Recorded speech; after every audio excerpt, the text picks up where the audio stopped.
નમસ્કાર પ્રણામ મિત્રો, સ્વાગત છે તમારું એક નવા વિડીયોમાં। દોસ્તો, આજનો વિડીયો જીવનમાં એકલા છો તો સારું જીવન જીવવા માટે કેવા વિચારો રાખવા જોઈએ એના વિશે છે। ચેનલમાં નવા હો તો લાઈક, શેર અને સબસ્ક્રાઈબ જરૂર કરો અને વિડીયોને અંત સુધી જરૂર જુઓ જેથી પૂરતી માહિતી મળી શકે। તો ચાલો શરૂ કરીએ। જ્યારે તમે કોઈ માણસને સમજાવવાની કોશિશ કરશો ત્યારે એ માણસ નહીં સમજે, પરંતુ જ્યારે સમય આવશે ને ત્યારે એ કીધા વગર જ સમજી જશે। જ્યારે તમારો સમય ખરાબ આવે ત્યારે ગભરાવું નહીં, પરંતુ એક વાત હંમેશા યાદ રાખવી કે સમય હંમેશા બદલાઈ જતો હોય છે, પછી એ સારો હોય કે પછી ખરાબ હોય। સમય પર નિર્ણય લો, ભલે ખોટો પડે, કારણ કે સમય પછી લીધેલા નિર્ણયની કોઈ કિંમત નથી હોતી। એક વાત હંમેશા યાદ રાખજો કે જો સમય તમારી પાસેથી છીનવી લે છે તો સમય જ પાછું આપે છે। એટલા માટે પોતાને હારવા ના દેશો। જિંદગીમાં ભલે હજારો લોકો મતલબી ભટકાય, પરંતુ એક વ્યક્તિ સાચી લાગણીવાળો મળી જાય ને તો હિસાબ બરાબર થઈ જાય છે। રાત સવારની રાહ નથી જોતી, ખુશ્બુ મોસમની રાહ નથી જોતી। એટલા માટે જે કંઈ પણ મળે જીવનમાં એમાં ખુશીથી જીવજો, કારણ કે જિંદગી સમયની રાહ નથી જોતી। જે વ્યક્તિ લાલચ રાખે છે, જે વ્યક્તિ હંમેશા પોતાના સ્વાર્થ માટે કામ કરે છે, એ માણસની કિંમત ક્યારેય પણ લોકો નથી કરતા। જો આ કારણો જાણ્યા પછી જો કોઈ પણ પ્રકારની ખરાબ આદત તમારામાં હોય ને તો તેને કાઢી નાખજો, તો તમે જીવનમાં હંમેશા પ્રગતિ કરી શકશો।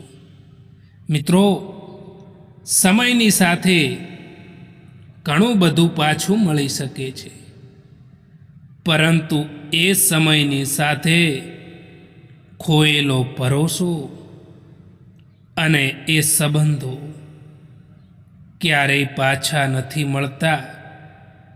એટલા માટે જે જીવનમાં સારા સંબંધો મળ્યા છે એ સંબંધોને સાચવી લેવા જોઈએ। દોસ્તો, કોઈના સારા સમયમાં બેસવું ને એ તો સરળ વાત છે, પરંતુ કોઈના મુશ્કેલ સમયમાં કામ આવે એવા લોકો ખૂબ જ ઓછા હોય છે। જેમના મનના ભાવો સારા હોય છે એમનું દરેક કામ સારું જ થાય છે। યાદ આપણે એમને કરીએ છીએ જેમને આપણે પોતાના માનીએ છીએ, અને યાદ આપણે એમને આવીએ છીએ જે આપણને પોતાના માને છે। સમયથી વધારે ફક્ત એ લોકોની કદર કરજો જે લોકોએ તમને સમય પર સાથ આપ્યો હોય।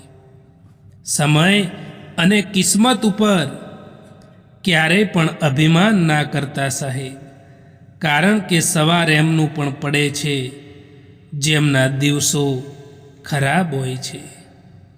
મિત્રો, પોતાની જાતને એવી બનાવી દો કે કોઈ તમારી સાથે હોય કે ના હોય, પરંતુ ક્યારે તમારે દુઃખી રહેવાનો વારો ના આવવો જોઈએ।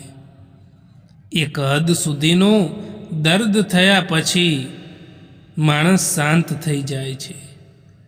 પછી તેને ના કોઈથી કોઈ પણ પ્રકારની ફરિયાદ રહે છે કે ના કોઈથી તે કોઈ પણ પ્રકારની ઉમ્મીદ રાખે છે.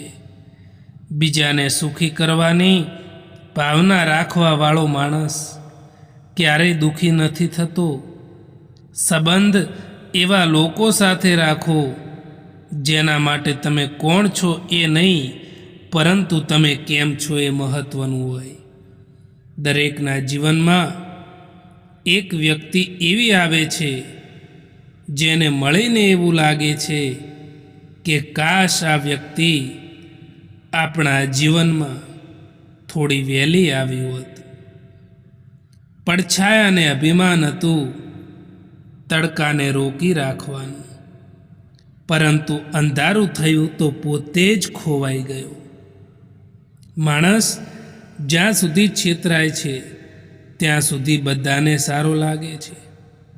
જ્યારે તે છેતરાવાની ના પાડે છે ત્યારે તે માણસમાં બધાને અવગુણ દેખાવા લાગે છે. કોણ શું કરી રહ્યું છે, કેમ કરી રહ્યું છે, શા માટે કરી રહ્યું છે, આ બધી વાતોથી તમે હંમેશા દૂર રહો. કારણ કે આ બધામાં જો તમારું ધ્યાન કેન્દ્રિત કરવાની ભૂલ કરશો ને તો તમે તમારી મંજિલ સુધી નહીં પહોંચી શકો. એટલા માટે આ બધાથી દૂર રહેશો ને એટલા જ તમારી મંજિલની નજીક રહેશો. જિંદગીમાં પોતાના લક્ષ્યમાં એટલા બીજી થઈ જાઓ કે પસ્તાવો, નફરત કે ચિંતા કે દુઃખી થવાનો સમય જ ન મળે. તમે એકલા રહેવાથી એટલા દુઃખી નહીં થાવ જેટલા તમે એક ખોટા માણસ સાથે રહીને દુઃખી થાવ છો. કોણ શું કરી રહ્યું છે, શા માટે કરી રહ્યું છે, કેમ કરી રહ્યું છે, આ બધાથી તમે જો દૂર રહેશો ને તો જ તમે જીવનમાં ખુશ રહી શકશો. હકીકત કંઈક અલગ જ હોય છે, કારણ કે હંમેશા હસવાવાળો માણસ ખુશ નથી હોતો. સારા લોકોનું આપણી જિંદગીમાં આવવું ને એ આપણી કિસ્મત હોય છે, અને એમને સંભાળીને રાખવા એ આપણી હુનર હોય છે. આપણી કમીઓને ફક્ત આપણે જ દૂર કરી શકીએ છીએ, બીજું કોઈ નહીં. કારણ કે અહીં તો બધા જ લોકો કમજોરીનો ફાયદો ઉઠાવવા બેઠા છે. ખબર નહીં આટલી હોશિયારી ક્યાંથી શીખે છે લોકો. સાથે પણ રહે છે અને ઈર્ષ્યા પણ કરે છે. સંબંધો પણ નિભાવે છે અને પીઠ પાછળ આપણી બુરાઈ પણ કરે છે. માણસ ખુદ નથી બદલતો, પરંતુ કેટલીક ઘટનાઓ માણસને બદલવા માટે મજબૂર કરી દે છે. દોસ્તો, આ વિડીયો પસંદ આવ્યો હોય તો આ ચેનલને સબસ્ક્રાઈબ કરવાનું ભૂલતા નહીં. વિડીયો જોવા માટે આભાર.